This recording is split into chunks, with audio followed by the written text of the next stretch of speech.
días a todos. Sí, pues gracias pues, por vuestra asistencia. Como os habéis enterado, como sabéis, estamos haciendo el lanzamiento del 140 aniversario de la fundación de la adoración nocturna de Zaragoza, que tiene la gran coincidencia que la sección de Zaragoza la fundó en mayo de 1879 el venerable don Luis de Trelles. Ahora ahora vamos a empezar el acto. A mi izquierda está el delegado de Zona de Aragón, don José Marino de Meirache. Él será el que haga la presentación del conferenciante. Le sigue el don Juan Carlos Muñoz Sánchez, que es el local nacional de jóvenes, que es quien ha hecho la presentación del Centro de Flores a la Virgen del Pilar y el que dio ayer el testimonio. Y aquí tenemos el lujazo de tener a don Santiago Arellano, que como conté ayer en las Nazarenas, con solo decir su nombre ya es suficiente. El primer habla don José María Leche. Adorado sea el Santísimo Sacramento, sea por siempre bendito y adorado. Presentar a un hombre como Santiago Arellano no es fácil y tampoco difícil. Es de todos o casi de todos conocida su trayectoria. En primer lugar, para quien no lo sepáis, es catedrático de Lengua y Literatura y tiene concedida la Cruz de Alfonso X Sabio el 3 de octubre de 2010. Fue durante un tiempo director general de Educación, Cultura y Deportes del Gobierno Foral de Navarra, porque él es navarro, de Corella.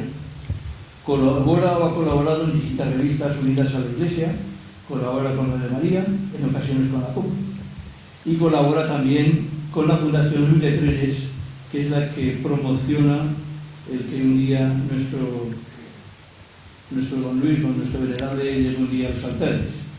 Colabora con la revista que ellos publican y también colabora con la revista que él fundó en la adoración nocturna, que es la Lámpara de Santuario. Y yo quiero agradecerle públicamente que cuando celebramos en nuestra diócesis el curso Luis de Trelles hace 3 años, todo lo que ocurrió allí, él tuvo la culpa. Y precisamente lo importante es que fue bueno. En resumen, que es un hombre, ya lo veréis, que enamorado del venerable don Luis de Trelles, que fue el culpable de que en España se implantara la adoración nocturna y, como dice Santiago, es un adorador nocturno más. Santiago. Muchas gracias. Buenos días y solemnes bendiciones a las autoridades locales, y tengo que ponerme más cerca. La estadística media me acusa de edades. Pues yo vengo con mucho gozo, hijos. Vengo con mucho gozo, porque creo que tenemos una misión maravillosa. Debemos descubrir más aún la esencia de qué es la adoración nocturna. Es un privilegio. Yo le llamo siempre un don. Yo empecé a los 16 años por aquello de que mi familia, como también la de mi mujer, pues eran lo de siempre católicos. Y uno de los signos de arraigo profundo era la adoración nocturna. Todavía conservo a uno de los manuales de mi padre, que eran en latín, y él era un campesino. Pero era así. ¿Y por qué digo que es un don? Del que no nos podemos envanecer. Pero si cuesta ir y estar, y fíjate, vienes cansado del trabajo y tienes que ir, es un don. Es el don de la oportunidad que nos da el propio cielo en la frase de Teresa de Jesús, de estar en intimidad con aquel que sabes que te quiere. Ese es el arranque. Ese es el arranque. Ese es el don que hemos recibido. Sean los tiempos como queráis. ¿Conocéis algún pueblo en la historia que tenga dioses tan cercanos como nosotros lo tenemos? ¿Habéis pensado en esto? A mí me ha gustado mucho la literatura clásica y por afición hispánica me ha encantado estudiar el mundo, por ejemplo, de los aztecas. Dios mío, qué dioses. Qué dioses. Cuando nosotros nos acercamos a la buena nueva del Evangelio, la imagen que tenemos no tiene nada que ver ni con los Júpiter, ni con la pluralidad de pasiones de los dioses, que cuanto más enrevesados, más poderosos eran. Con una historia a la contra, una historia que nos cuesta aceptarla por tan maravillosa. ¿Os imagináis que nuestro Dios, en vez de venir a fulminarnos con un rayo, después de habernos rebelado contra el Padre en nuestra teología trinitaria, Dios mío, lo que hace es enviarnos al Hijo? Y en las entrañas de una mujer sencillita de Israel, una doncella, se hace de nuestra propia condición.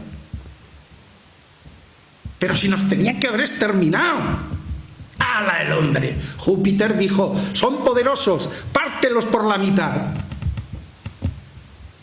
Y separó al hombre de la mujer en uno de los mitos de la carne. ¿Para qué suspiráramos la plenitud que cuando estaban unidos pudieran? Pero como Júpiter sospechaba que unidos un hombre y una mujer podían rebelarse contra Dios, exterminémoslo. Ay, Señor, y viene el nuestro y dice, bueno, pues que tengo el corazón llegado, que estoy en tierra ajena, que estoy del amor muy lastimado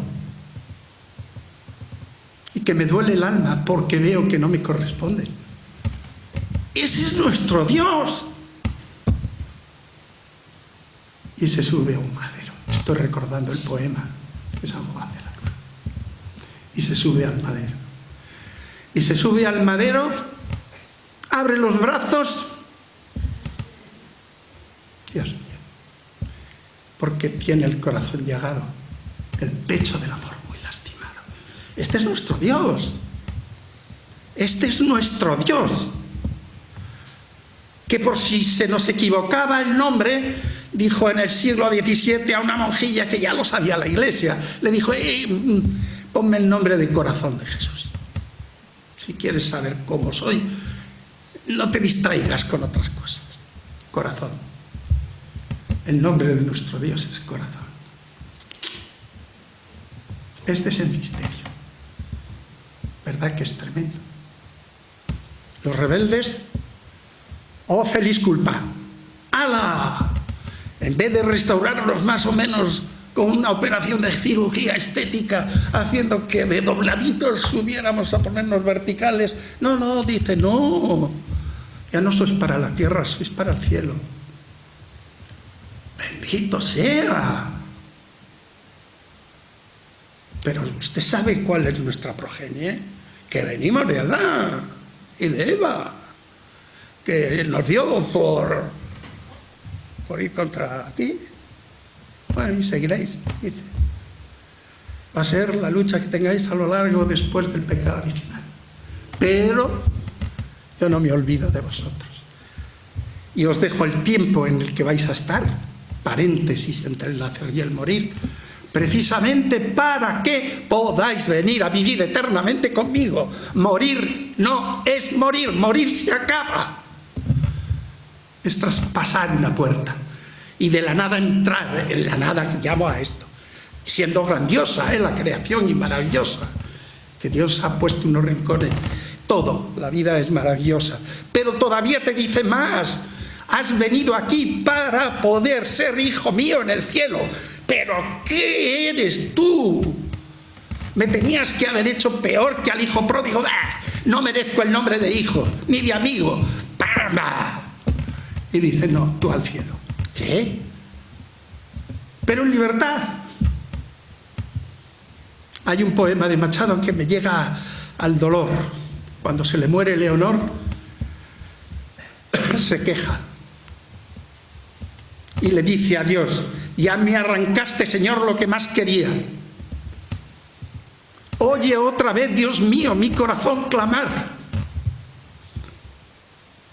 Y viene la mejor definición de nuestra época: tu voluntad se hizo, Señor, contra la mía.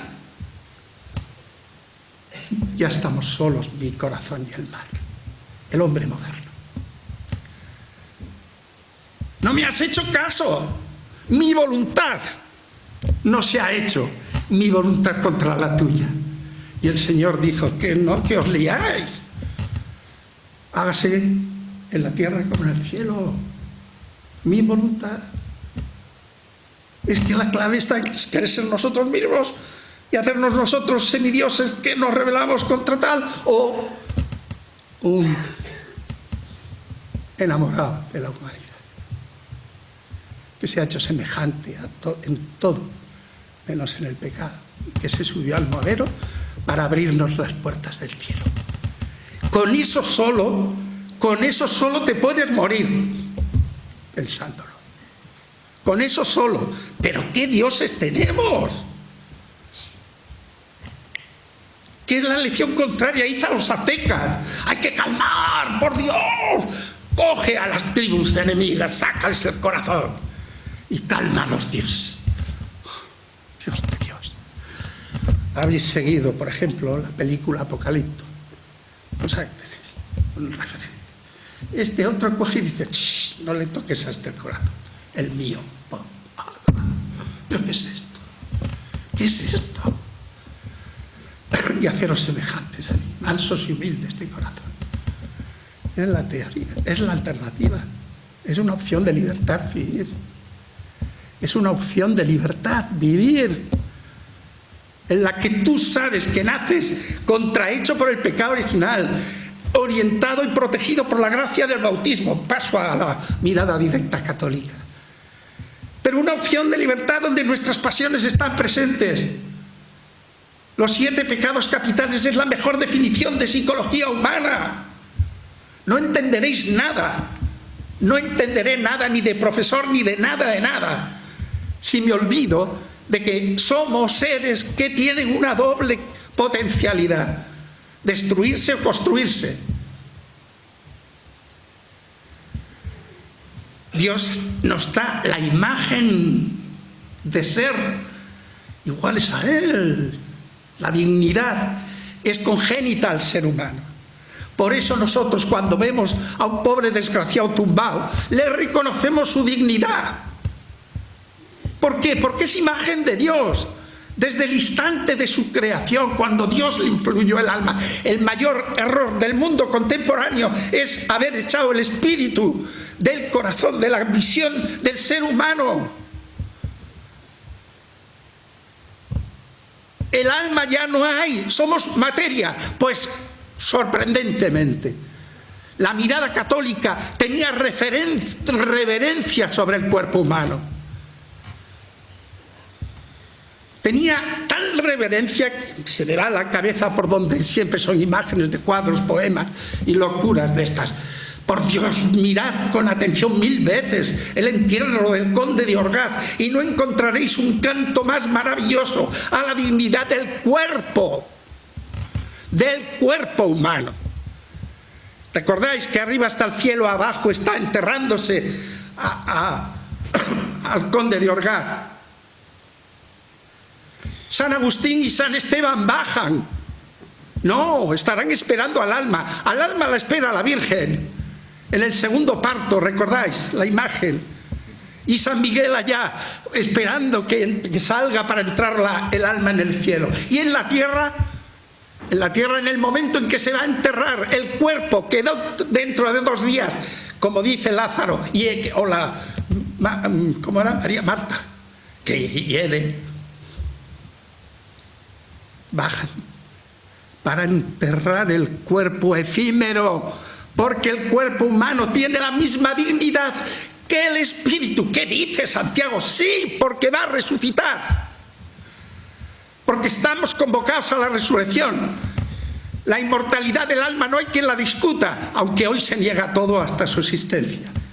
Pero la maravilla es que somos personas, seres fronterizos de cuerpo y espíritu.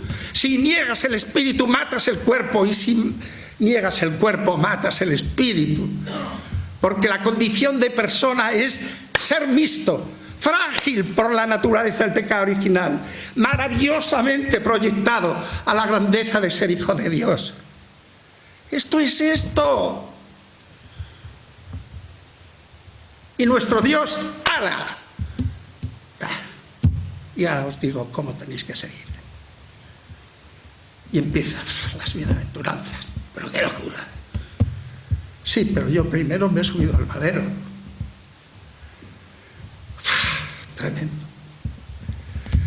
¿Y ya está? Pues no. Me podría perder en terceras de mil cosas. Y más si empiezo por el Quijote. Pero la maravilla es otra. Por Dios. Por Dios. ¿Sabéis qué significa imagen de Dios? Por favor, no me trate como cosa. Por favor, que no soy algo. Ninguno. El más villano, envilecido, perverso, lo que queráis. Ay, por ser imagen de Dios. Es alguien. Es alguien. No toleréis que nadie os trate como algo. Ni en casa, ni en las relaciones laborales, ni en las relaciones matrimoniales. Nunca. La mirada de la dignidad me lleva a ver a alguien, por mísero, desgraciado, en todo tipo de circunstancias. Siempre será alguien, menos nuestro Dios, que me hace caerme y llorar.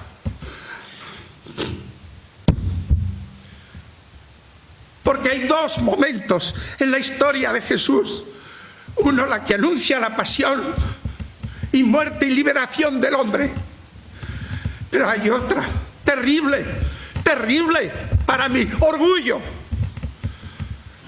que en vez de encarnarse, como lo hizo en la entraña de la Virgen, lo leíamos ayer en la carta de Pablo VI, en la adoración, en la sesión. Pero ¿cómo nos vas a dar a comer tu cuerpo y tu sangre? Y San Pedro, ¿a dónde vamos a ir si tú tienes palabras de vida eterna? Me vais a abandonar. El que no coma de este cuerpo y de esta sangre no entrará en la vida eterna. ¡Qué duras palabras! Pues se hizo cosa. Nuestro Dios se hizo cosa. No se redujo a cosa. No hago una lección de teología, entendedme. Lo que hizo fue hacerse pan y vino, poniéndolo en nuestras manos, pudiéndole ofender, como nos recordaba nuestro conciliario ayer, pudiendo pisotearlo, echarlo, quitarlo, hacer, porque quiere que comamos su cuerpo y su sangre. Y en vez de venir con todos los tambores del homenaje, se hace pan. Solo lo puede hacer Dios eso. Si yo hubiera sido en su alternativa, hubiera hecho pan, no diamante, o por lo menos 300 kilos de oro. ¿Entendéis lo que quiero decir? Pero pan, por favor, qué cosilla. Y tenemos un peligro, que se nos hace tan humilde, tan cosa, porque el Señor se me presenta como cosa, siendo Dios. Si a Cristo, cuando se encarnó, no le veían la divinidad, le veían la humanidad. Nosotros lo vemos como pan. Y todos los sentidos se engañan, menos el oído, desde la fe.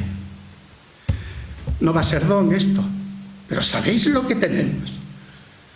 Un Dios que se queda para poder confidenciar con Él, estar en intimidad, poder llegar al encuentro personal y comerlo. ¿Qué es esto? y comerme, que ya no entiendo nada. Sí, será más lógico que seas tú quien entras en mí. Pero es Dios en pan y vino. ¡Buah! ¡Buah! Y ese es el tesoro. Ese es el tesoro. Ese es el don, adoradores, que hemos recibido. Este es el don, el privilegio de saber que toda la iglesia que tiene la cruz, tiene el sagrario.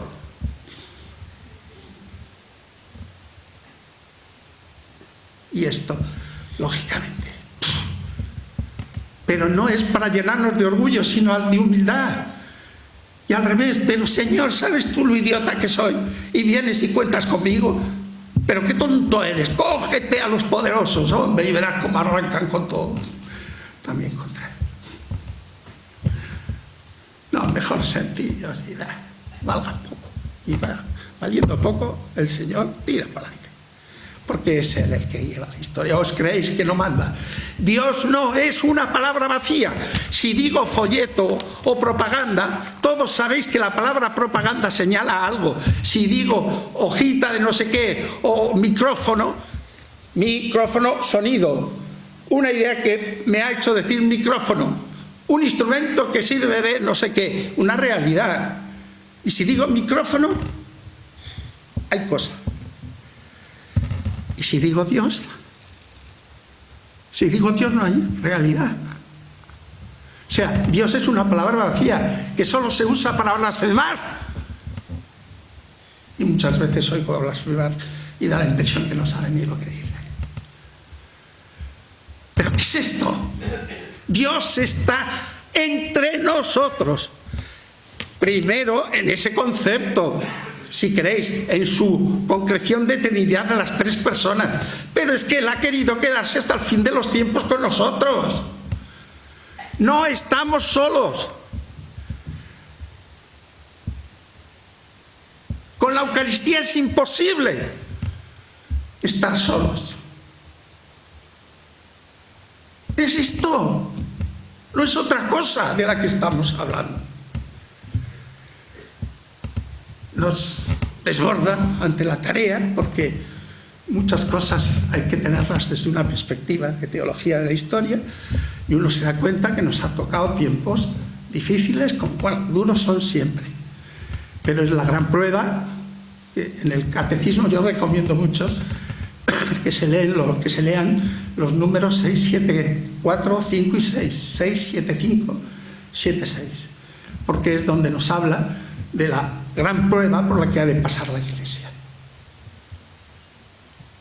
Y la gran prueba es la de la apostasía, que sigue siendo la misma, ¿eh? Tu voluntad se hizo y no la mía. ¿Me seguís, verdad? Y entonces, en ese sentido, hay que leer despacio porque dice que, pues eso, que tenemos que pasar. Y entonces nos han dejado solos. Que no. Que el Señor sigue llevando el timón de la barca de Pedro. Y nosotros, adoradores, sabemos dónde está el remedio. Me encantó que citaras, Juan Carlos, a San Juan Bosco y que te acordaras del texto del cardenal Sá, en la que viene a decir que es un tiempo de tentación en la fe, en la presencia eucarística dentro de la Iglesia. No lo dicen solo eso. Caed en la cuenta de este pequeño detalle. Digo que le doy las gracias porque creo que es central. Saber que no estamos solos, que la Eucaristía es el arma y que la Virgen no nos deja solos. Os pido, yo siempre digo que tengo una mente caótica, porque diría todo, y claro, tiene sus riesgos. A la vez que los acontecimientos de la historia del siglo XIX, XVIII, XIX, XX, nosotros tenemos que seguir la otra historia maravillosa La gran tentación, bueno, tiene muchas perspectivas, ¿verdad? Pero yo suelo situar el cambio histórico a partir de la paz de Westfalia. A partir de la paz de Westfalia nos encontramos...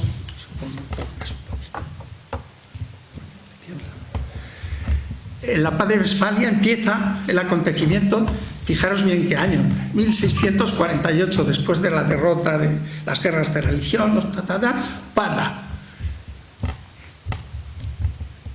la decisión que toman los políticos es: a partir de ahora la paz la organizaremos sin contar para nada con el cielo. Leed las claves de lo que es la paz de Westfalia. No es cuestión de que se lo inventa Santiago.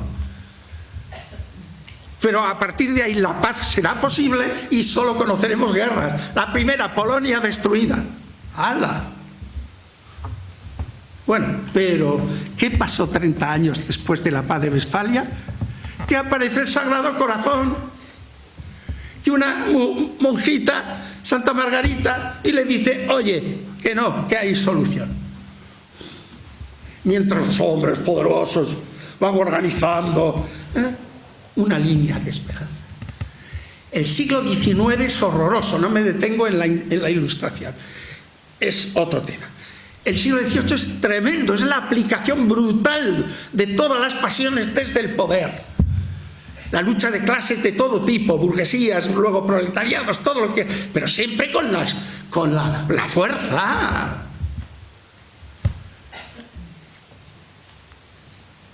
Hay un poemilla que os lo sabéis todos, que lo aprendíais y que es horroroso. La canción del pirata de Espronceda, ¿os acordáis? Con 10 cañones por banda, viento en popa, a toda vela. ¡Ay, señor! ¿Y el estribillo?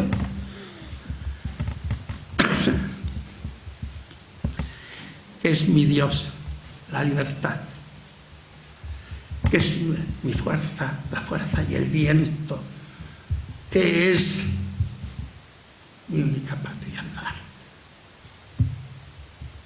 Es decir, no necesito a Dios para hacer mi voluntad.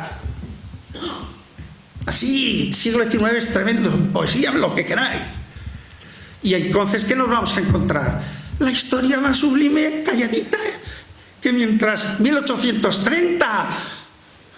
Luis Felipe de Orleans, el triunfo de la burguesía, de nuevo se restaura casi un entente.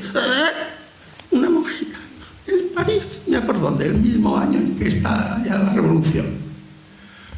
Con esta medallita, verás tú lo que pasa. Y entrega la medalla milagrosa. ¿Recordáis? Y en 1848... es que no estalla la revolución proletaria que va a anunciar. Es el año de la publicación del texto, nada menos que de Marx, la Internacional, el texto, los grandes documentos, de que aquí no hemos venido a comprender el mundo, sino a transformarlo. Y aparece en La Salle a dos que ni eran buena gente, más bien perdidillos los dos chavales, y les dicen: pues tendréis que decirle esto al pueblo. Y la Iglesia lo acepta como revelación, como milagro verdadero. Y el tercero, ¿en qué año es? Nos vamos acercando ya a las grandes transformaciones de todo tipo. La pérdida del Estado Pontificio, con Pío IX, en 1670. Todos aquellos años tremendos de la unificación italiana, la unificación alemana.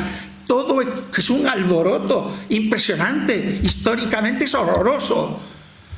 Cuando triunfan, empiezan los anuncios futuros de las guerras coloniales del 19, porque había que traer materia prima.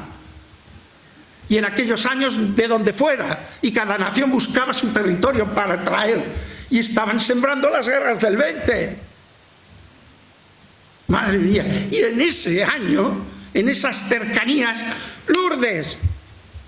¿Pero qué es esto? San Juan Bosco es de 1815, 1888, si no estoy equivocado, tú lo sabes mejor. Y, en cambio, Don Luis de Trelles es 1819, y para que no nos olvidemos de la fecha, los desmemoriados, Capicúa, 1819, pues ahora 1891, Capicúa. Y entonces, con casi una edad semejante, llegan a conclusiones muy parecidas. Mira, es que es tan apasionante todo, de verdad.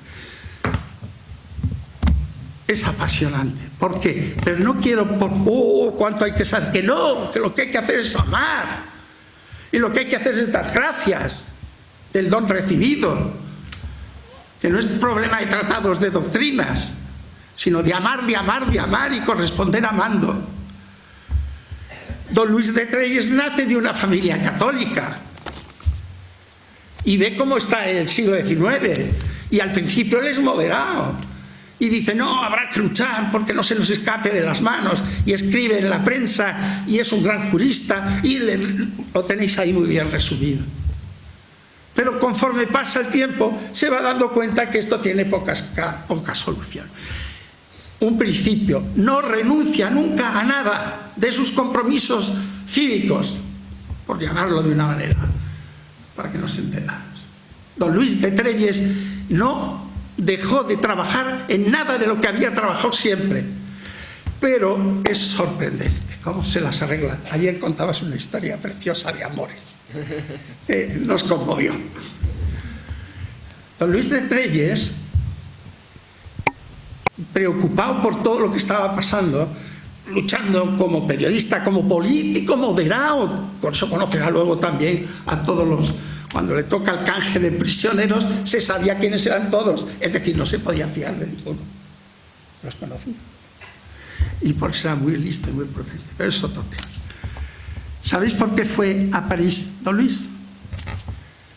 Federico de Ozanam, francés. Yo le quiero mucho porque era profesor de lengua y literatura. Don Federico de Ozanam, de la universidad, yo de instituto. Y entonces, Federico de Ozanam era combatiente también, después de los años de la caída de Napoleón, viene la restauración, hay unos movimientos de querer, pero en la universidad alguien le dice, sí, mucho pico, pero antes sí hacían los católicos que llevaban la administración y servían a los pobres, ¿y ahora qué hacéis? En la cátedra. Y Federico de Ozanam se queda cortado y dice que, pues es verdad, habrá que hacer algo. Y Federico de Ozanam decide fundar las conferencias de San Vicente de Paúl, para exclusivamente dedicarse a la caridad con los pobres. Como don Luis en Madrid era muy activo, entró en contacto con las conferencias, lo primero que hizo, lo tenéis en la hojita esta, tenéis un índice que viene muy bien. En 1858 funda don Luis la conferencia San Vicente de Paúl, se inicia y luego veremos cómo lo lleva a Viveiro, a su pueblo. Bueno, como hablaba francés y era tan culto, le dicen, oye, ¿no sería bueno que fueras tú en representación de todos a París, que hay una reunión general? Y va. Y le toca, como a mí esta vez, con un Juan Carlos de turno, con José Carlos. Oye, soy un desastre. Y lo deja. Y el de al lado le dice, me ha encantado, que bien, usted muy caritativo y tal. Y si esta noche viniera usted a una experiencia que estamos iniciando, Germán Cohen, pero el delegado era una persona culta, buena. Germán Cohen está organizando la adoración en Francia. Y le dice, ¿por qué no vienes a una de nuestras sesiones? Que, en fin, es posible que te siente bien. Él había ido por las conferencias. Llega allá. ¡Guau! ¿Cómo dices que le pusiste nombre de Kiara? En su historia personal. La maravilla es que descubre la Eucaristía. ¿Cómo no? Pero si era católico, sí, pero como somos todos del montón, y descubre un libro que no lo soltó nunca, de un tal Sayet, en francés, que es Meditaciones, sí, igual lo digo mal, que mi memoria es muy... Meditaciones de la Eucaristía para todos los días del año. No lo he encontrado. Le pido a la Fundación que lo tiene que encontrar y que lo tiene que editar. Porque estoy convencido que gran parte de la espiritualidad, aparte de la formación que tenía escolástica y sobre todo, como me recordaste muy bien, de ignaciana, era ignaciana. Entonces, descubre que el arma de salvación es la Eucaristía, la adoración nocturna. Es sorprendente. 1812-13 en Roma ha sido detenido el Papa Pío VII. Napoleón se lo ha llevado a París porque tiene que conseguir, por ejemplo, que le anule el primer matrimonio de Josefina para casarse con la que le pueda dar hijos. Y se lo lleva y está tomada, los estados pontificios y toda Italia y todo está tomado por Napoleón. Y en ese momento unos jóvenes deciden que mientras esté cautivo Pío VII se reunirán por las noches a hacer adoración. Y empieza en Roma la adoración. Pero no tuvo continuidad porque duró hasta la vuelta del Papa, que públicamente reconoció la fuerza de la adoración en su liberación. Él invocaba a María Auxiliadora, que luego sería aprovechada, bueno, yo lo digo torpemente, ¿me entendéis? No aprovechado como hacen los comerciantes, sino el Señor le inspiró y San Juan Bosco dijo, ese es el nombre de mi Virgen. Claro. Y fue Pío VII el que puso el nombre de María Auxiliadora a la Virgen. Aunque el auxilio de los cristianos era de Lepanto. O sea que es apasionante. Pero bueno. Y lo maravilloso es que se da cuenta de que el arma de la catolicidad en la línea de San Juan Bosco lo repite en textos que había pensado deciros, pero que no os diré, que es la Eucaristía, es el remedio de los tiempos contemporáneos, y la Virgen. Y don Luis de Trelles, os cuento una pequeña anécdota. Yo lo empecé a leer en el 2004, por esas cosas de las jugadillas de la providencia. El presidente actual de la adoración fue compañero mío cuando teníamos 20 años estudiando en Barcelona. El ingeniero, yo filosofía, historia, literatura. Y vino, alguien le dijo, pues está Santiago en Madrid, en no sé qué. Y vino y habló conmigo y me dijo, tú eres de literatura, ¿no? ¿Por qué no estudias estos poemas? A mí me gustan. Digo, pues ya lo estudiaré. Y si puedes hacer un estudio serio y tal. Y me entretuve el año 2004 en estudiarlo. Y dije, pero ¿este quién es? Don Luis de Trelles es poeta también, ¿saben? Y cuando terminé de leerlo dije, y no malo. No es San Juan de la Cruz, es decir, eso está claro. Ni siquiera Lope. Pero tiene algunos poemas. Ah, amigo. ¿Y cuál fue mi sorpresa? Que empecé a estudiar a don Luis. Empiezo a estudiar. Empiezo a leer lo que había, empiezo a conocer y digo, pero, oiga, a mí no me parece un poeta, a mí me parece un santo. No podía ser de otra manera. Empiezo a leer y me encuentro con una nota de la primera acta de reunión de los que estaban buscando nombres famosos gallegos para hacer una literatura o una biografía de prestigio de los gallegos del siglo XIX. Ese era el ideal de la fundación de don Luis de Trelles, que luego se convirtió en una fundación católica, apostólica y con ganas de sacar adelante. Pero el origen fue una casualidad. A ver qué nombres tenemos, que parece que los gallegos no hemos tenido nunca gente famosa. Y se encontraron con este hombre. Y en el acta primera dice esto. Nos reunimos, cada uno había ido recogiendo material, empezamos a estudiarlo, empezamos a profundizar y de pronto uno dice: oye, este don Luis de Trelles Noguerol es 1 o 7. Y dice: pues que nosotros estamos pensando lo mismo. Pero ¿cómo podía tener tiempo para hacer tanto? ¿No será que hay con un mismo nombre más de una persona? Y lo sorprendente es que no. Y entonces llegaron a la misma conclusión. ¡Buah! Este es un gigante. Y segundo, este es un santo. Pues sorprendentemente, yo suelo hablar en el lenguaje, nuestro conciliario me corregirá si digo disparates. La segunda conversión, la llamo yo, que es ese momento en el que pasas por una gracia especial a entender tu buena voluntad se reorganiza en una causa objetiva y punto y razón de ser de tu vida. Fijaros qué cosas, lo tenéis ahí si lo sabéis. En el 62 tiene el chispazo, pero en el 63 organiza su vida familiar, se casa, era un solterón, tenía 40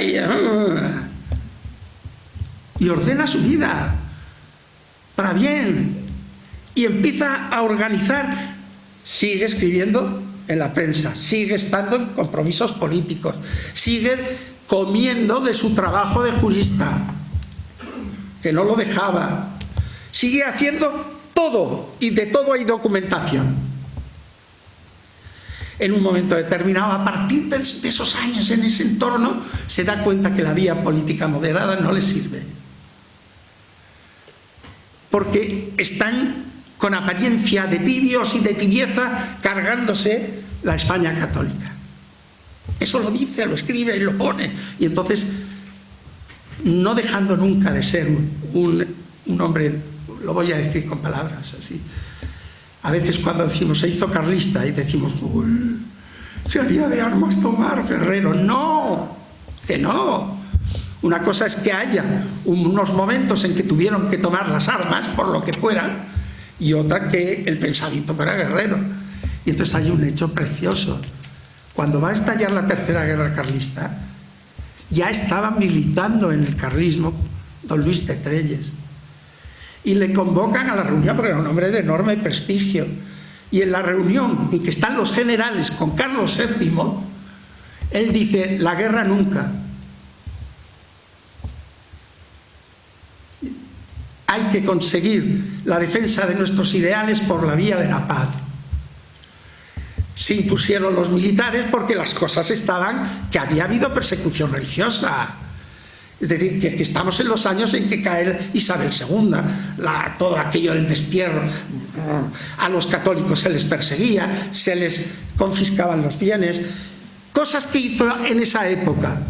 Pues creó una agrupación de abogados para defender a los católicos perseguidos y reunió 300 abogados que luego salvarían de penas gravísimas al obispo de Seu-d'Urgell, Caissal, que fue a la vez un santo varón, que es el que propició que educara a San Antonio Mañanet, me parece que se llama, el que funda la Sagrada Familia, o sea, el que la institución, la congregación, y que luego va a ser el alma de la Sagrada Familia que construye Gaudí, que siendo más joven están en esos entornos de años. Y entonces dice no, pero él, obediente, no se fue de la causa y le pidió al rey que por favor de emplearlo en algo fuera lo que tenéis ahí, comisionado para la liberación de prisioneros. Estuvo en el destierro, le desterraban y estuvo en la cárcel. Hay un texto que eso solo sería un tesoro leerlo, es un artículo escrito en la lámpara y que hemos sospechado todos que era cuando estaba en la cárcel. Y en vez de hablar del Señor en el sagrario, habla de Cristo prisionero. Y se imagina, le está proyectando a Cristo todo lo que él en el tiempo en que estuvo en su prisión, y es sobrecogedor cómo espiritualiza una situación de ese tipo. Asombroso. Bueno, pues en ese momento él era un hombre privilegiado y entonces dice, lo que hay que hacer es difundir, potenciar, transformar, conseguir que la Eucaristía sea el centro del alma de todo creyente español. Y dice, sí, fundó la adoración nocturna, es verdad. Y la primera vez que lo intenta formar, como sabéis, es en el año 74, 1874, pero en plena guerra, en Madrid, el ejército tal. Tú vas a hacerme aquí por la noche una quinta columna. Y se la prohíben, lógicamente. Y tuvo que aguardar hasta que terminara la guerra, en el 77, 1877, para poder iniciar en Madrid la adoración española. Avatares 1000. Pero lo que os iba a decir, era un estratega. Y ayer hubo es muy importante esto que voy a decir, porque nos podemos decir, está la adoración perpetua, están las horas santas, y nosotros que somos una parcelita, es muy importante discernir lo que os voy a decir. Don Luis de Trelles funda el Centro Eucarístico en Madrid, que es una especie de secretaría general para abordar todo lo que puede impulsar la devoción eucarística en España, una de cuyas secciones será la adoración nocturna. Por ejemplo, la primera lucha cuando vuelve don Luis de Trelles de esta etapa de conversión es que se entera de que en Granada hay un librero. Es que la providencia de Dios es impresionante. No, era el ministro de Potencia, que no, un librero de un pueblo que dice en Granada, que no se comulga mucho. No sería bueno empezar a organizar algo. Y se les ocurre hacer un movimiento para que los católicos se comprometieran. Mira qué objetivo. San Pío X está de por medio, claro. Luego. Porque no se comulgaba más que por Pascua Florida, en tiempo antes de muerte, o sea, no como era aquello, confesar y comulgar. Santa Teresa no podía comulgar todos los días. O sea, hay una tradición muy seca que llega hasta... Los niños comulgaban a los 14 años, entre 13 y 14. La edad de 7 años la puso San Pío X. Y entonces empieza un movimiento en torno a esos mediados de siglo para difundir la comunión frecuente. ¿Y sabéis en qué consistía? En hacer coros de 30 o 31 personas según el mes, para que al menos se comulgara un día cada mes. No se comprometía a comulgar todo el mes. Un día en el mes, para que 31, al menos todos los días, hubiera alguien que comulgara en el laicado, no en el sacerdocio. Claro. Todo esto es historia. ¿Sabéis que llegaron a reunir 3 millones de comulgantes? Todo eso estaba disperso. Vino don Luis y lo organizó. Y lo coordinó. Y dijo, no, esto tiene que depender de Lugo. Y entonces la adoración, la comunión frecuente y la adoración continua pasa a donde por tradición había siempre una exposición permanente en España, que era la Catedral de Lugo. Y ahí es donde, y don Luis lo que quería era difundir el amor a la Eucaristía, que es su hallazgo. Y entonces empieza, segundo, pero los sagrarios están abandonados. Y funda la otra congregación, que es las Camareras de Jesús Sacramentado, que aquí en Zaragoza tuvisteis. ¿Y cuál era el objetivo? Entonces era muy difícil, menos mal, que ahora no, que las mujeres pudieran ser por la noche adoradoras. Y era la petición unánime que le hacían a don Luis, y el pobre sufría, y lo dice, pero no me permiten los tiempos. Estaba muy mal visto que una mujer saliera por la noche de su casa, soltera, casada o lo que fuera. Dios lleva bien la historia. Y entonces dice, bueno, ¿sabéis qué vamos a hacer? Grupos de mujeres. Es más gracioso todavía, porque dijo, ¿cómo se consigue aquí? Pues cogiendo a media docena de ricos. Y cogió en Madrid y reunió a tíos que tenían pasta. Y les dijo, habría que conseguir material, ideas, para que ningún sagrario de España, lo del obispo de los sagrarios, lo adelantó primero don Luis de Trelles. Y entonces dice que ningún sagrario tenga ornamentos adecuados. Se reúnen los primeros, don Luis mirando. La pasta les costaba soltar, pero ideas sobre qué manteles había que comprar, o cómo poner el orden y los bordados, con qué gusto de flores o sin flores, ni un acierto. Y entonces dijo, fuera el dinero y fuera los hombres. Y se le ocurrió reunir a mujeres por toda España con el propósito de santificarse en su oración a la vez que hacían manteles para el Señor. La última murió hace unos años. Como no era un sacerdote quien lo fundó, ni un obispo, pues se fueron diluyendo. Pero tuvieron su estructura y su jerarquía, porque nada hacía don Luis que no tuviera estatutos y organización. Era un hombre muy práctico. Bueno, lo sorprendente es, lo que os quiero decir es que lo que él quería es que la Eucaristía estuviera difundida por todos los lados. Que el alma de la salvación era adorar al Señor, pero no adorarlo, sino desde el amor.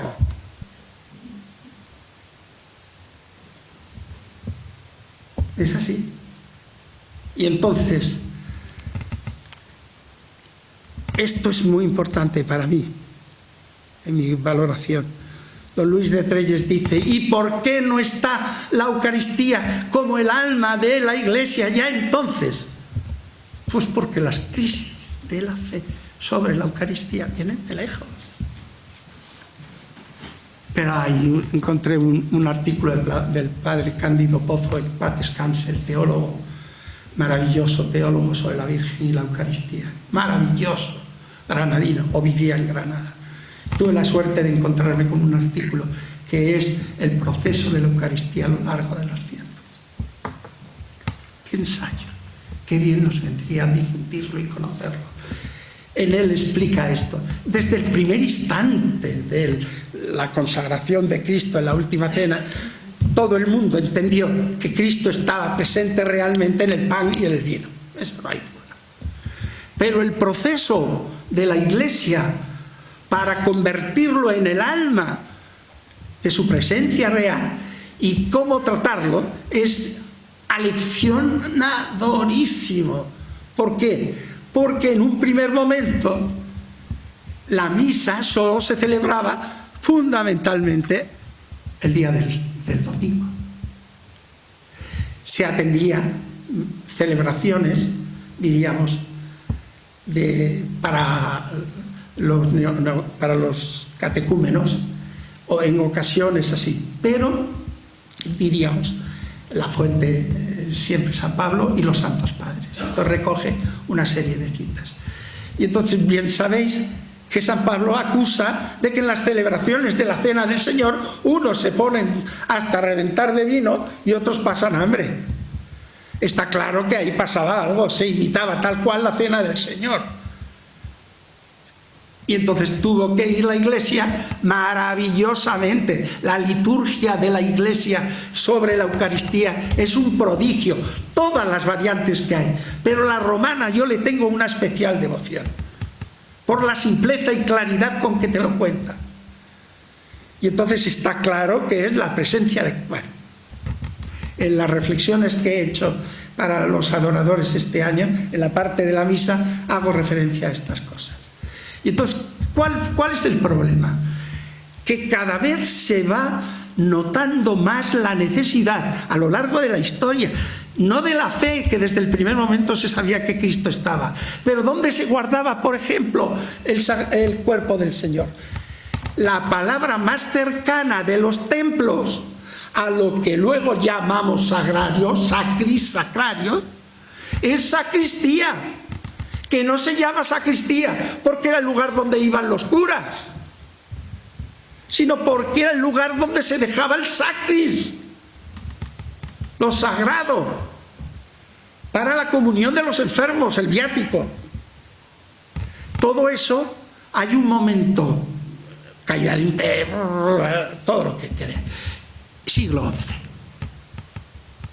Berengario, o algo así, el obispo Berengario de Tours, o Berengario, no me acuerdo ahora, de Tours, escribe diciendo que es solo un signo, pero que no está presente.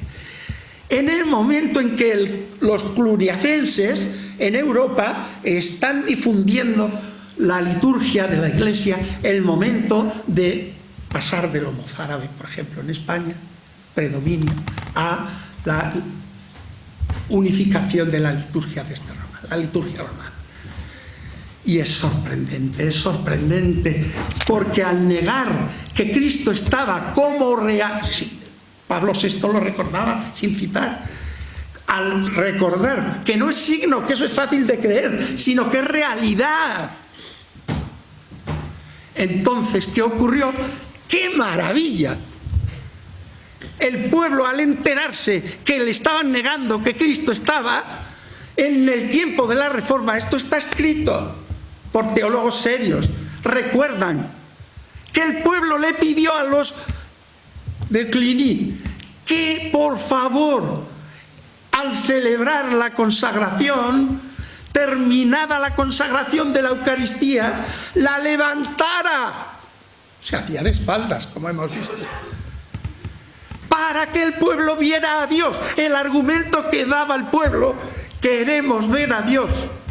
Y fijaros qué cosa más curiosa, el cáliz se mandó alzar en el siglo XVI, porque claro que sabían que estaba, pero no se le veía. Si en Santiago le dejamos como aquí que cerramos a la 1:30, le dejamos de tiempo hasta la 1:10 para que la gente pueda hacer preguntas. ¡Ay, Señor, que soy un disparate, que soy peligroso! Le advertí, Señor. No soy más peligroso. Es que es apasionante todo, hay tanto, Dios mío. Y entonces viene, ¿qué es lo que hizo? ¡Ay, Señor! La Eucaristía empieza a ser el alma de nuestra cultura.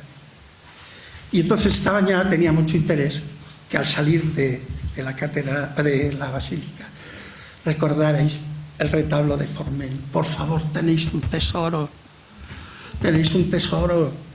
no artístico, maravilloso, artístico, bien, pero no me da la gana resaltarlo por su condición artística, que es genial. No, me enfada. ¿Por qué? Ay, Señor, lo habéis visto bien, 1000 veces. No tiene un óvalo, no hay un óvalo. ¿Y Forment para qué lo hizo? Por si alguna golondrina se colaba. Por favor, 1509 empieza la obra, 1518, 1519 se inaugura. ¿Por qué? Sí, que viene Carlos I de España, primero y quinto, y no sé qué lío. Y viene a Zaragoza y claro, había que presentar. ¿Qué? 1517, Lutero no ha publicado las tesis, entre las que está que no está realmente presente Cristo en la Eucaristía, sino como signo. La reacción no vienen a partir de ahí todos los autos sacramentales de menor a mayor en calidad hasta el siglo XVII. ¿Pero qué creéis que son las procesiones? Empiezan antes, en el XIII, con todo lo que es la exaltación de la Eucaristía. Señores, las custodias empiezan a formarse visibles a partir del alzar del sacerdote para aislarlo de la consagración y hacerlo que lo adoráramos todos. Y ahí, a partir de un momento, formen por donde pasa, siguiendo la actitud de Aragón maravillosa, porque habéis tenido salvigenses y mil gaitas más, lo que hacen es poner a Cristo como centro del altar. Es una custodia no portátil. Meteros eso en la cabeza. El retablo de Forment es un ostensorio fijo. Y diréis, sí, bueno, pero muy bonito. Sí, todo lo que quieras. Es como si la famosa custodia de Arce es una maravilla y no la sacáramos el día del Corpus. ¿Pero qué es esto? Es maravilla porque es la piedad del creyente que busca hacer visible lo invisible. Lo invisible es nuestra fe. La piedad, lo que hace el hombre para hacer decir que ahí está el Señor. Y a tal Señor, tal honor. Y el retablo es una preciosa, es el símbolo de la adoración. ¿Por qué? Porque nos podemos quedar con la forma aparente, nos podemos quedar con los himnos, con el rezo, con la... Por favor, que lo que da sentido a la adoración es el Cristo presente en la Eucaristía, que nuestro Señor es el Señor. Y todo lo demás, frase de don Luis de Trelles. La perfección en la forma, la perfección de toda obra, la perfección de toda obra es el lenguaje del amor. Porque hay que hacer bien las vigilias nuestras. Porque la perfección en la forma es el lenguaje del amor. ¿A quién tengo que amar? Hay una anécdota preciosa que la cojo como lema. Gaudí,